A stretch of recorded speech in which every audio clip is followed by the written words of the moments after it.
Hello everybody, welcome back to our channel kaviwebdesigns, and today I'm going to tell you all about my new chapter, which is chapter number 4, network devices. Previously we have done chapter number 3, IP addressing and subnetting. Now today we're going to start network devices. So number 1 we have routers. What is the function of router? Routers connect different networks together and route data between them.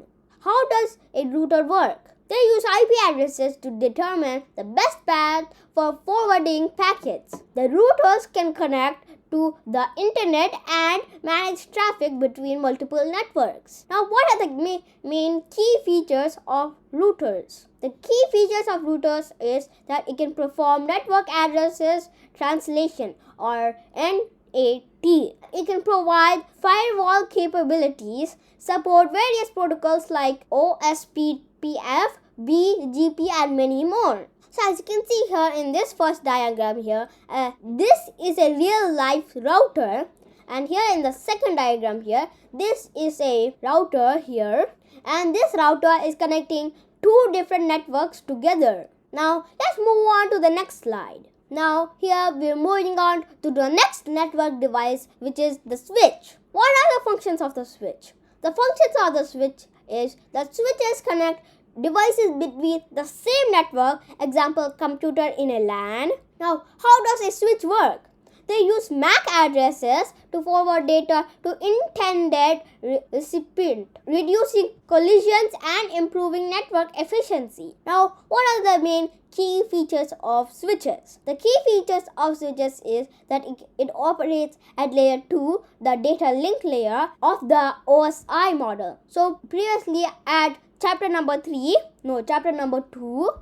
OSI model versus TCP model. In the OSI model, the layer number 2, the data link layer, the switches work at the layer number 2, otherwise known as the data link layer. And the second key feature of the switch is that it can be managed or unmanaged. Managed switches allow configuration and monitoring. So as you can see here is a real life diagram of a switch, and here is a diagram of what a switch does. So as you can see here, suppose this PC A wants to send message for PC F, message of F. So what this switch will do is it will send the same message sent by PC A to all other PCs like PC B, PC C, PC E, PC F and PC D. Now, let's move on to the next network device. The next network device is the hub. Now, what is the function of the hub?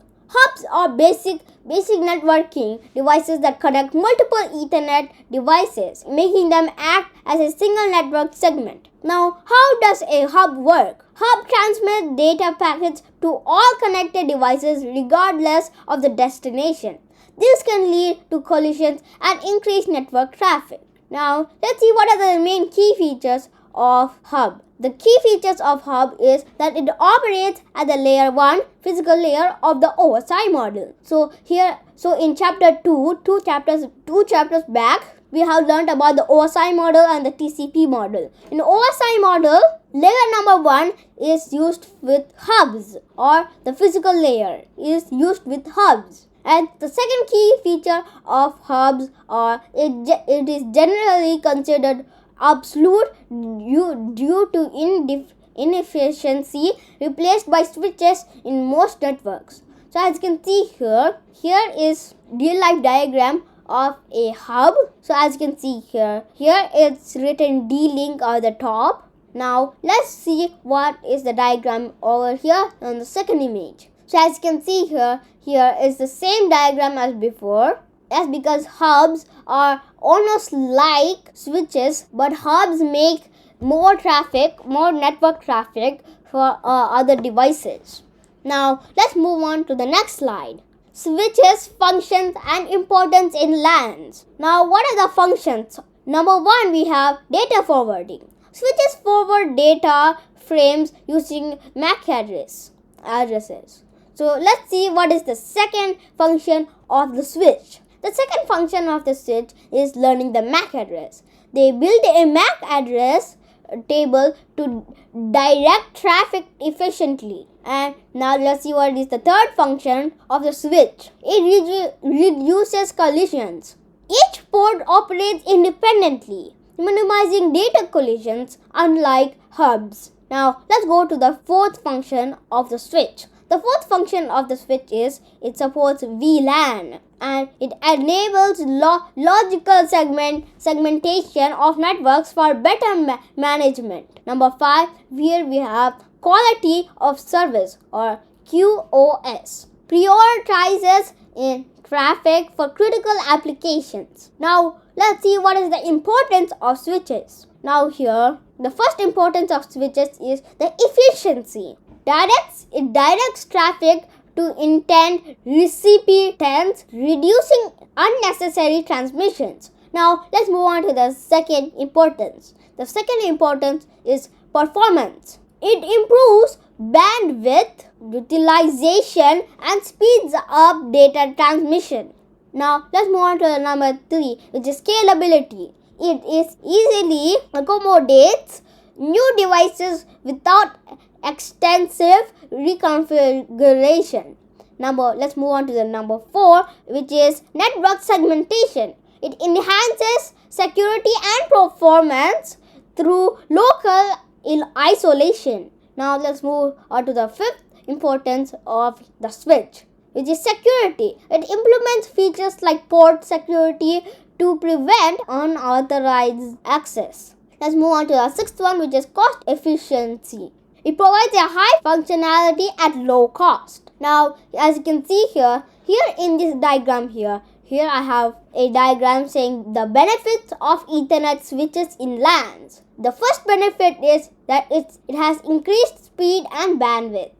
Number 2, we have the enhanced security of switches. And number 3, we have improved reliability. Number 4, we have simplified network management.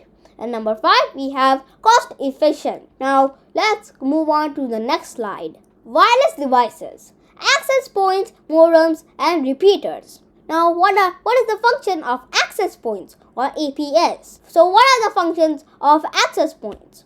The functions of access points are that access points connect wireless devices to a wired network, allowing devices to communicate with each other and access the internet. Now let's move on to modems. What is the function of a modem? A modem connects to a network to the internet by converting digital data from a computer in analog signal for transmission over phone lines or cable systems and vice versa. Now, how does a modem work? Modems modulate and demodulate signals by enabling data transfer between our local networks and border networks. Now, what are the two main features of a modem? The two main features of a modem is that it can be a standalone device or integrated with routers or gateway modems. And number 2, we have different types include DLS modems, cable modems and fiber modems. Now let's move on to our number 3, which is repeaters. Now what is the function of repeaters? The functions of repeaters are to extend the range of wireless network by receiving and retransmitting signals. How does a repeater work exactly? They amplify and regenerate the signal to eliminate dead zones, ensuring a stronger connections over longer distances. So as you can see here we have a diagram of the repeaters.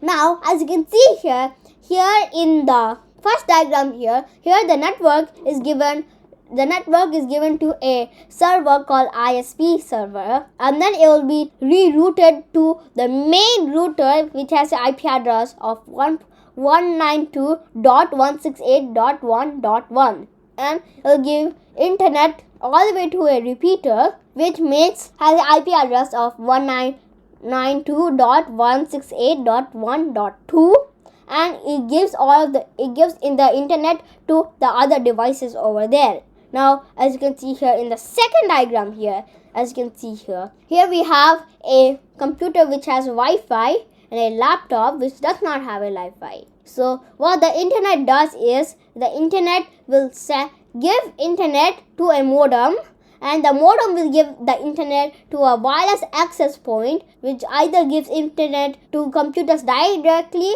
or gives the Wi-Fi indirectly by making them write the password. Now let's move on to the next slide here. So the next slide is advanced devices like firewalls, load balancers and gateways. Number 1, we have firewalls. The functions of firewalls is to monitor and control network traffic to enforce security policies. Number 2, we have the load balancers.